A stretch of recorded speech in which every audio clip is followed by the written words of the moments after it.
இதிலேயும் அதே மாதிரி தான், அதாவது நான் லைனிங் துணியும் சாரி துணியும் தைச்சிருக்கிறேன். அதுக்கு பிறகு நான் அதாவது சாரி துணியை வச்சுட்டு இந்த லைனிங் துணியை தூக்கி நான் பின்பக்கமாக வைக்க போகிறேன். அதாவது இந்த லைனிங் துணியோட சேர்த்து நான் வைக்க போகிறேன். அதாவது லைனிங் துணியையும் நான் வச்சுட்டு அதுக்கு பிறகு மேலுக்காக சாரி துணியும் நல்ல பகுதி இப்படி நாங்கள் வச்சுட்டு தைக்கும் போது நாங்கள் திருப்பும் போது நல்ல ஒரு நீட்டாக வரும். அதை நீங்கள் கவனியுங்கள். அதாவது நான் முதல் உங்களுக்கு தைச்சு காட்டின அதே மெத்தட் தான் இதில் நான் செய்ய போகிறேன்.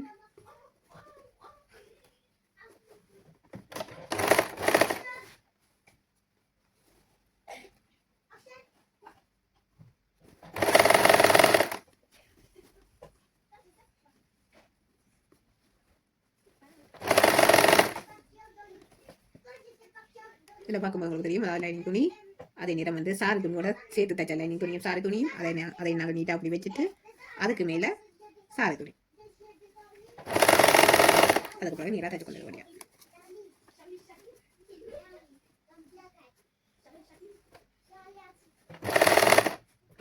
அதாவது இந்த இடம் உங்களுக்கு இப்போ பாருங்க, இந்த இடம் எனக்கு எல்லாம் திரும்பி வரையில நான் என்ன செய்ய போகிறேன், இந்த ப்ரெஷர் ஃபுட்டை மேலுக்காக தூக்கி போட்டு அதுக்கு பிறகு இந்த கீழே இருக்கிற லைனிங் துணியை நீராக்குறேன்.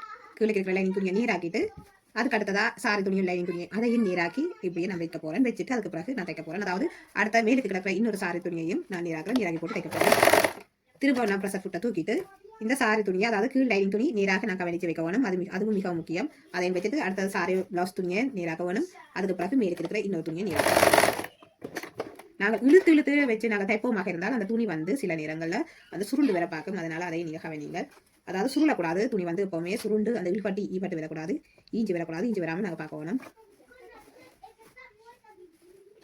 இப்போ இந்த துணி எல்லாம் வந்து அந்த ஈரத்தன்மை இருக்குது. அதனால அந்த துணி வந்து கொஞ்சம் திறந்த மாதிரி இருக்கும். அதனால நீங்கள் கவனித்து நீங்கள் தையுங்கள்.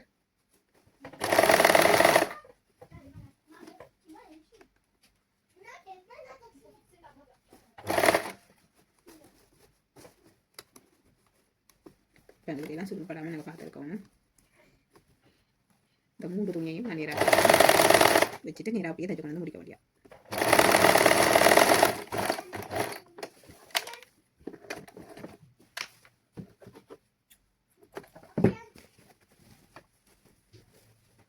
இப்போ பாருங்க, நான் தைச்சு முடிக்கிறது இப்படி தான் இருக்குது. அதாவது இது பின்பக்கம். இனி நான் முன்பக்கத்துக்கு நான் திருப்பணும்னா இதையும் இப்படி முன்பக்கத்துக்கு விரிச்சு கொண்டு லைனிங் துணியையும் மற்றது சாரி துணியையும் நீங்கள் அப்படியே விரிச்சிட்டு நீங்கள் பார்த்தீங்கன்னா நல்ல ஒரு நீட்டாக எங்களுக்கு வந்திருக்கும். பாருங்கள், இப்படி தான் வந்திருக்கும். நல்ல நீட்டாக இருக்குது. அதாவது எங்களுக்கு இந்த சாரி துணி, அதாவது நாங்கள் தைச்சது வித்தியாசம் தெரியாது. எங்கேயுமே எங்களுக்கு காட்டி கொடுக்காது. நாங்கள் தைச்சது ஒரு கொஞ்சம் கொடுத்து நீட் இல்லாத மாதிரி நல்ல ஒரு நீட்டாக இருக்கும். அந்த நாங்கள் எங்கே தைச்சா எங்கே முடிச்ச மாதிரி தெரியாத மாதிரி இங்கே பாருங்கள், பின்னுக்கு பாருங்கள் நல்ல ஒரு நீட்டாக நாங்கள் எடுத்திருக்கிறோம். அதாவது அந்த இடவழியல் இது அந்த தைச்சது அந்த துணியின் மிகுதியல் எதுவுமே தெரியாதபடி அதே மாதிரி தான் இங்கேயும் வந்திருக்குது. 2 சைடு நல்ல ஒரு நீட்டாக நாங்கள் தைச்சிருக்கிறோம். இதே மாதிரி நீங்கள் தைங்கள் ஃப்ரெண்ட்ஸ், நல்ல ஒரு நீட்டாக வரும். இனி நான் வந்து ஷோல்டர் இதோட ஜாயின் பண்ண போகிறேன். இனி நான் வந்து இந்த பக்கமும் நான் வந்து அந்த சைடு நான் தைக்கணும். அதாவது இந்த சைடு நான் தைக்கணும். அதே தைச்சிட்டு நாங்கள் ஜாயின் பண்ணுவோம்.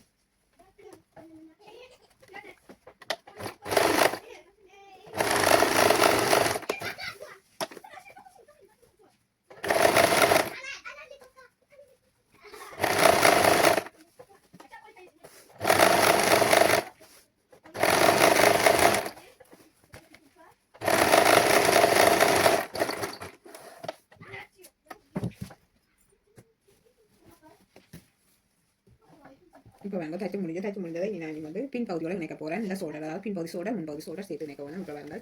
இப்போ பாருங்க, இந்த பகுதி, அதாவது நாங்கள் எப்படி நாங்கள் இந்த பிரின்சஸ் கட்டுக்கு நாங்கள் ஜாயின் பண்ணமோ அதே மாதிரி தான். அதாவது இந்த நல்ல பகுதியும் ஒன்றோட பார்த்த வழியும் அடுத்ததாக லைனிங் துணியும் ஒன்றோட பார்த்ததாக. அதாவது நாங்கள் இப்போ இப்படி விரிச்சு வச்சுக்கோம். இனி இப்படி திருப்பி மடிக்கும் போது ஒன்றோட பார்த்த மாதிரி தான் வரப்போகுது. இப்படி நீங்கள் தைக்கும் போது உண்மையில் நல்ல ஒரு நீட்டாக இருக்கு. நாங்கள் எங்கே ஜாயின் பண்ணினோம், எங்கே தைச்ச மாதிரி தெரியாத மாதிரி நல்ல ஒரு நீட்டாக இருக்கும். கூட எல்லாருமே இதை தான் கவனிக்கிறோம். நாங்கள் தைக்கும் போது இப்போ நீங்கள் எவ்வளோ காலம் இதில் எக்ஸ்பீரியன்ஸ் ஆகிருக்கிறீங்கன்னு சொல்லி இதுவெல்லாம் கவனிப்பேன். சின்ன விஷயங்கள்லாம் உங்களுடைய ஒவ்வொரு தையல் நீட்டுகளை கவனிப்பேன். அப்படி நாங்கள் நீட்டாக தைச்ச மாதிரி உண்மையில் எங்களை சாரி பிளவுஸ் மிகவும் அழகானதாக இருக்கும். அதே நேரம் வந்து அவர்களுக்கும் பிடிக்கும். ஓடருக்கு கொண்டு வர வைக்கும் நல்ல ஒரு சந்தோஷமாக இருக்கும். ஏன்னா தங்களோட சாரி பிளவுஸ் நல்ல ஒரு நீட்டாக இருக்குன்னு சொல்லி வைக்கும் சந்தோஷமாக இருக்கும். நாங்கள் அதை தான் கவனிக்கணும் ஃப்ரெண்ட்ஸ். நல்ல ஒரு நீட்டாக நீங்கள் தைச்சு கொடுங்க. இப்போ பாருங்க, நான் இதில் வந்து கட்டு போட்டு, அதாவது நான் தையலுக்கு விட்ட அந்த அரேஞ்சியை நான் அப்படியே தைச்சிருக்கிறேன். அந்த எக்ஸ்ட்ராவாக இருக்கிற அந்த நூல்கள் எல்லாத்தையுமே நீங்கள் வெட்டி கழியுங்கள். திரும்ப இன்னொரு தையல் இப்போ நான் வந்து 2ஆம் தையல்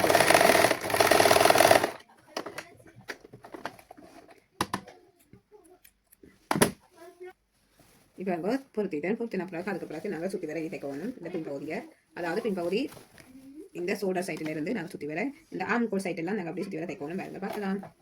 அதாவது நீங்கள் ஜூ தையல் மேலே போடலாம். அதாவது இந்த மிஷினில் இந்த சிங்கர் மிஷினில் ஜூ தையல் இருக்குது. நான் ஜூ தையல் தான் கூட போடுறேன். ஏன்னா வந்து எங்களுக்கு அந்த ஒலக் மிஷின் அது இல்லை என்னட்டு. அப்போ அதுக்காண்டி நான் இதான தைக்கிறேன். இந்த ஜூ தையல் போட்டேன்னா அந்த நீட்டாக அந்த நூல் கிளம்பாது. அதனால தான் நான் இப்படி தண்டது இப்படி தைக்கிறது. நாங்கள் சுற்றி வர இப்படி நாங்கள் தைக்க மாட்டா எங்களுக்கு அந்த நூல் வந்து பிடிக்காது. நல்ல நீட்டாக இருக்கும்.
இனி வந்து நான் அடுத்த சைட்டை நான் தைக்கணும். அதாவது இந்த எக்ஸ்ட்ராவாக இருக்கிற இந்த துணிகள் எல்லாத்தையும் நாங்கள் கட் பண்ணணும்.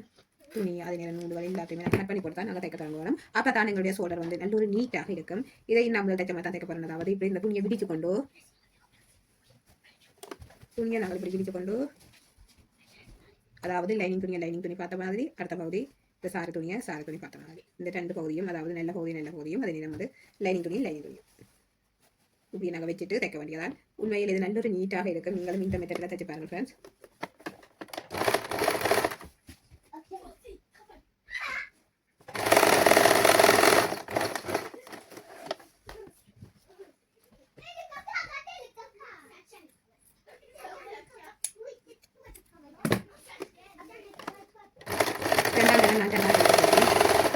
ரெண்டு தடவை நாங்கள் இந்த தையல் போடும்போது நல்ல ஒரு ஃபிட்டாக இருக்கும். இப்போ தைச்சா பிறகு இப்படி தான் இருக்க போகுது. இந்த ஷோல்டர் வந்து இப்போ நல்ல நீட்டாக இருக்குது. அதே நேரம் வந்து பின்பக்கம் இப்படி தான் இருக்க போகுது. அது இந்த தையல் நாங்கள் எங்கே தைச்சு நாங்கள் சொல்லி அந்த தையலின் அடையாளம் தெரியாமல் இருக்கணும்.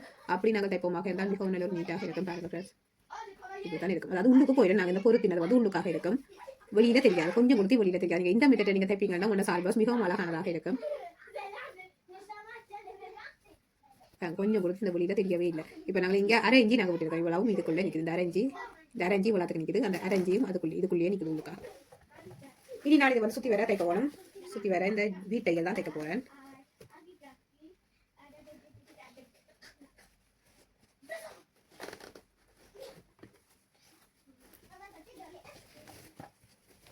இன்னொரு நீங்கள் கவனிக்கணும். நாங்கள் இந்த வீட்டையல் தைக்க அதாவது இந்த கீழே நாங்கள் மடிக்கும் போது இந்த ஓப்பன் சைடு ரெண்டும் சரி சமனாக இருக்கிறோம். நாங்கள் அதை கவனிக்க வேணும். ஏன்னா கொஞ்சம் கொடுத்து கூடக்கூடாது குறையக்கூடாது. இதில் கூடி குறைஞ்சிட்டா நாங்கள் அவுட்டு தைக்க வேண்டிய நிலை வந்துடும். இந்த குக்ஸ் வந்து மீளுக்கு கிழக்கமாக வந்துடும். அதனால நீங்கள் சரி சமனாக பார்த்து தையுங்கள். இப்படி அதை அளந்து பார்த்து நீங்கள் இந்த கீழுக்கு தைக்கிற இந்த பார்டர் சரியாக இருக்க வேணும். அதை கவனிங்க ஃப்ரெண்ட்ஸ்.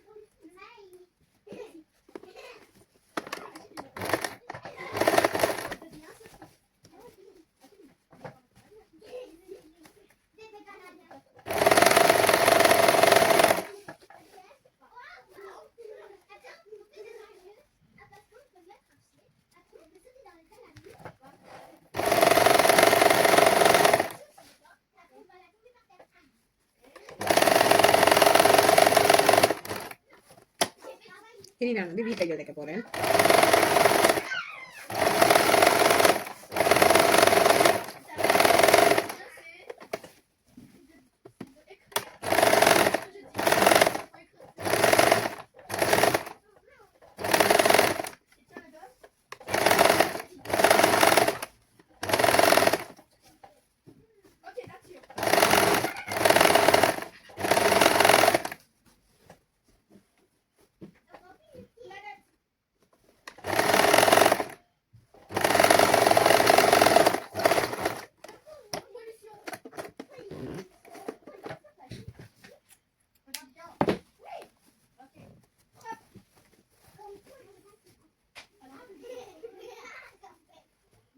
இதில் இருக்கிற இப்போ பாருங்க நான் அதாவது கொஞ்சம் நாங்கள் தைக்கும் போது லைனிங் துணியிலேருந்து கொஞ்சம் கூடுதலாக போகிறதுக்கு காரணமே தான் இப்போ பாருங்க நாங்கள் தைச்சு கொண்டு இந்த தச்சு முடிகிறதுக்கு இடையிலேயே இந்த நூல்கள் எல்லாம் இப்படி இழுபட தொடங்கிட்டு அதுக்காண்டி தான் நாங்கள் தைக்க அதாவது அந்த கட்டிங் வெட்டும் போது லைனிங் துணியிலேருந்து சாரி துணி கொஞ்சம் கூடுதலாக நாங்கள் சைட்டுக்கு விடுறதுக்கு காரணம் இதுதான் இப்போ பாருங்க எப்படி இந்த நூல்கள் எல்லாம் கிளம்பப்படுது நாங்கள் தச்சு முடிகிறதுக்கு இடையிலே இந்த நூல்கள் இப்படி கிளம்பப்படுது அதுக்காண்டி தான் நாங்கள் அதாவது சைட்டுக்கு ஒரு அரைஞ்சி அதாவது இந்த எக்ஸ்ட்ரா அதாவது இந்த லைனிங் துணியிலேருந்து ஒரு அரைஞ்சி கூடுதலாக நாங்கள் வெளியில் விட்டு தைக்கிறது காரணம் தான் சில பேர் ஏன் இப்படி வரணும் சொல்லி இப்போ பாருங்க இந்த நூல்கள் எல்லாம் நாங்கள் தச்சுக்கு முடிகிறதுக்கு இடையே இப்படி நூல்கள் கிளம்புறீங்க அதே இது வந்து நீங்கள் அதாவது லைனிங் துணியின் அளவுக்கு நீங்கள் சாரின்ற இந்த துணியை நீங்கள் வெட்டி இருந்தீங்கன்னா இப்போ நூல் கிளம்பும் போது உங்களுக்கு அந்த எக்ஸ்ட்ரா அதாவது உங்களுடைய அந்த அளவுக்குள்ளே தான் போகும் இந்த துணி வந்து அதாவது இந்த நூல்கள் கிளம்பு நீங்கள் எவ்வளவு அளவு எடுத்தீங்களோ அதுக்குள்ளேயே தான் இந்த நூல்கள் கிளம்பிட்டு போகும் இப்போ நாங்கள் வந்து இதெல்லாம் தச்சு முடிச்ச பிறகு நாங்கள் இதெல்லாம் சைட்டெல்லாம் கட் பண்ணி போட்டு திரும்ப இந்த தையல் போட்டோம்னா அதுக்கு பிறகு அந்த நூல்கள் வந்து கிளம்பாது அதனால நல்ல ஃபிட்டாக இருக்கும் இவ்வளோ தையல் எல்லாம் வந்து அதனால நாங்கள் கொஞ்சம் கூடவாக விடுறது இப்படி நீங்களும் கொஞ்சம் அதாவது ஒரு அரைஞ்சி கூடுதலாக விடுங்கள் உங்களோட லைனிங் துணியிலிருந்து எக்ஸ்ட்ராவாக ஒரு அரைஞ்சி கூடவாக விட்டு உங்களோட சாரி பாஸ் துணியெல்லாம் விட்டுங்க வெட்டி போட்டு அதுக்கு பிறகு நீங்கள் தச்சு முடிஞ்ச பிறகு எல்லாம் நாங்கள் தச்சு எல்லாம் முடிச்சுட்டோம் அதுக்கு பிறகு நீங்கள் வெட்டி விடலாம் இந்த எக்ஸ்ட்ரா இருக்கிற மிகுதி துணியெல்லாம் வெட்டிட்டு அதில் தையல் போட்டு விடுங்கள் தையல் போட்டுட்டீங்கன்னா இந்த அதாவது இந்த நூல்கள் வந்து கிளம்பாது எக்ஸ்ட்ராவாக இருக்கிற துணியில் இருக்கிற நூல்கள் ஒன்றுமே கிளம்பாது இனி நாங்கள் வந்து பொறுத்தவனும் அதாவது கையும் பொறுத்தவனும் இவளுக்கு இந்த இடுப்பு பகுதியும் நாங்கள் தைக்கவனும் வாங்கலாம் தான் பார்க்கணும் இனி